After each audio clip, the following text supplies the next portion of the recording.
In this video, we're going to look at while loops and do while loops, which are control statements that we can use to repeat code in JavaScript.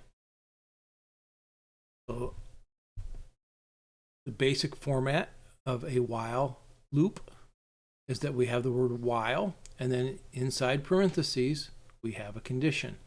So we're seeing that pattern in the if statements. We had if followed by a condition inside parentheses. For a while loop, we have a while followed by a condition inside some parentheses, followed by a block of statement. So what happens here is while this condition is true, whatever this condition is, all the code inside this block of statements will repeat. And it will keep repeating until this condition becomes false, and then it will stop repeating. Okay. So one thing that's important to remember is that something inside these statements needs to cause this condition to change to false.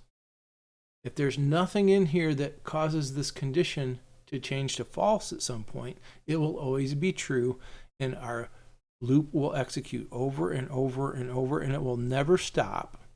And that's called an infinite loop. And that's pretty much a bug. So there has to be something inside the block of statements to change the condition so that it becomes false at some point. So let's look at an example of a loop that adds the numbers 1 through 5. Okay, we're going to start out by declaring a variable called sum. So let sum equal to 0. We're initializing it to that value 0. This variable actually has a special name. It's called an accumulator variable.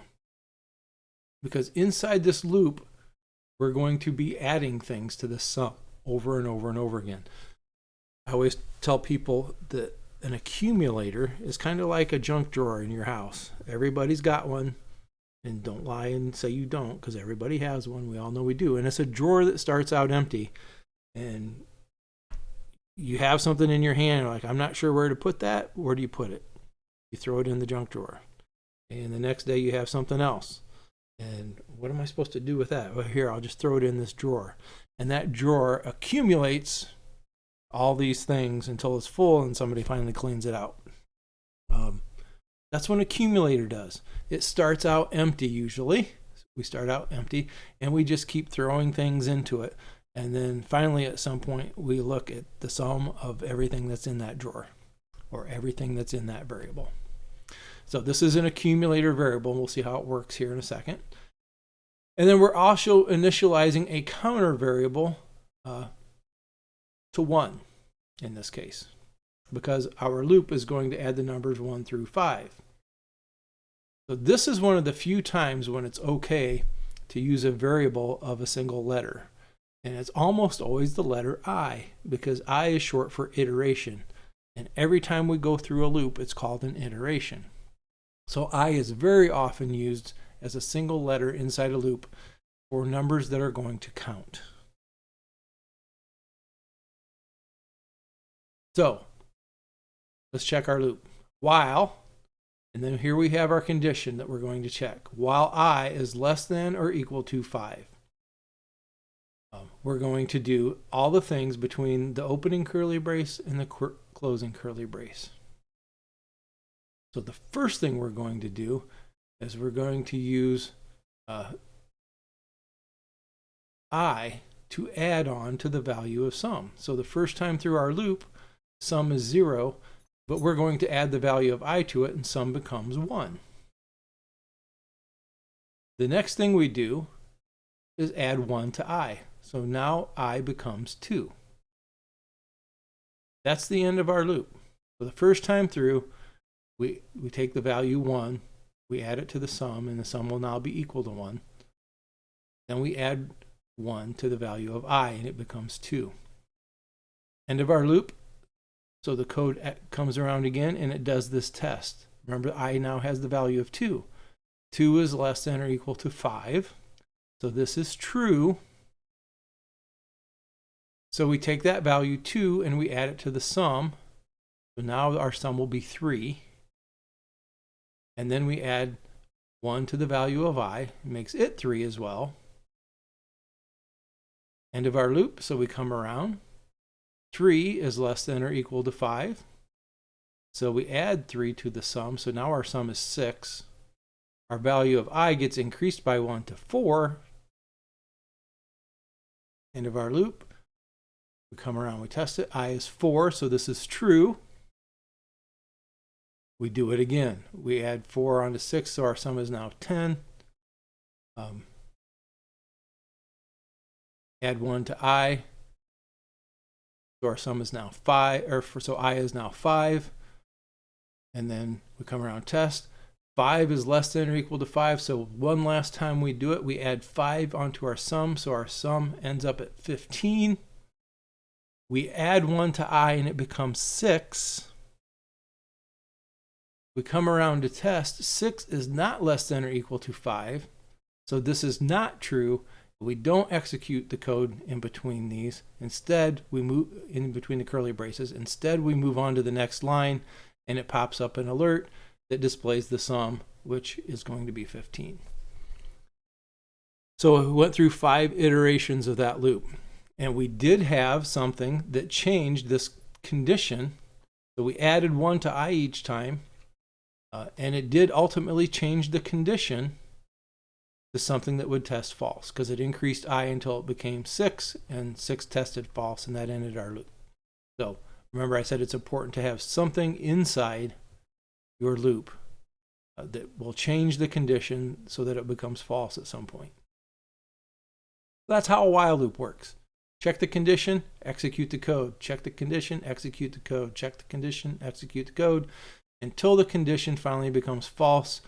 And then we skip to the next line after the block. The curly braces define the block of code that's repeating. Skip to the last line, the next line. Okay. So here's an example of a while loop to make sure somebody's putting in a valid number for an application. So we prompt the user and say, hey, tell me a number of years. Remember, that prompt, they'll stick in a number, but it comes back as a string. We have to change it to an int, so we have surrounded it with a parse int.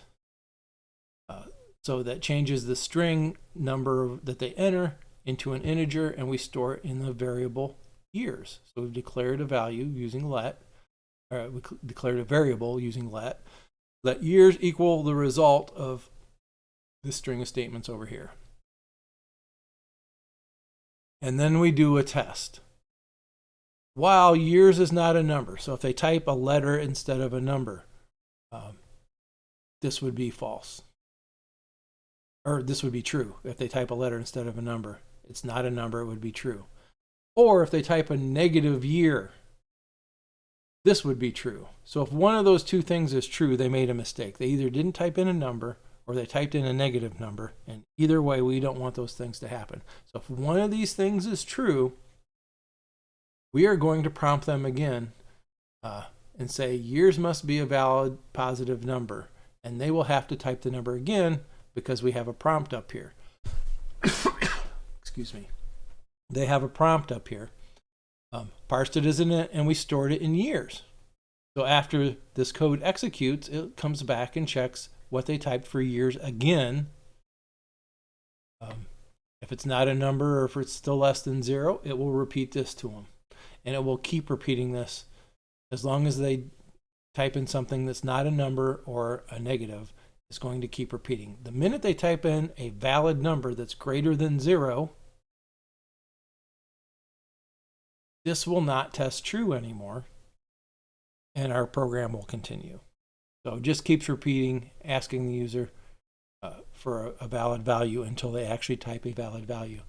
Another example of input validation.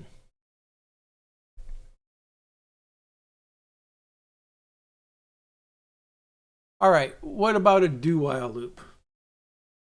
What's the difference between that and a while loop? So this was a while loop. We tested something and then we ran some code.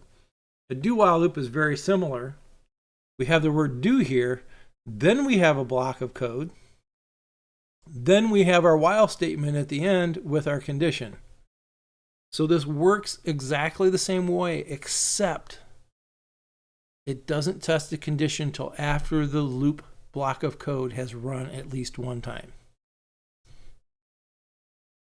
So let years equal null. That means years doesn't have a value. Then here we're asking for the number of years, and we're telling them it must be a valid positive number. That goes on, that's a new line character that makes sure this appears on the second line. So we're prompting that, parsing it as an int, storing it in years. Now we're testing. If they didn't type in a number for years, or if they typed in a negative number for years, this will be true, and the code will repeat. So the difference between a do-while loop and a while loop is the while loop tests before the loop is executed. So it's called a pre-test loop. A do-while loop is a post-test loop, meaning the loop code executes at least once before it does a test. Okay? If this test is false, it's just going to move on down and skip, and this only runs one time. But it guarantees that this code runs at least one time. In this case, prompting the user for numbers, this is a little more efficient because if you look back here, we had to prompt them here, and then we had to prompt them again here inside the loop. We had to prompt them twice. The only difference between the two is that this had an error message, and this just said enter number of years. In the do-while loop, we only have one prompt, but we were very careful with that prompt to tell them to enter the number of the years and the condition that they have to meet, which is it has to be a valid positive number. But we're only doing the prompt and the parse int one time. We didn't have to do it before we started our loop like we did back in the while loop. We didn't have to initiate the loop with something. So two different ways to do a while loop. Pre-test is a normal while loop, and a post-test is a do-while loop. Only difference, I move while to the end and put a do at the front. All right, that's it for while loops and do-while loops. We're going to talk about for loops in the next video, and then we're going to go through some code examples to see these things in action in a real application.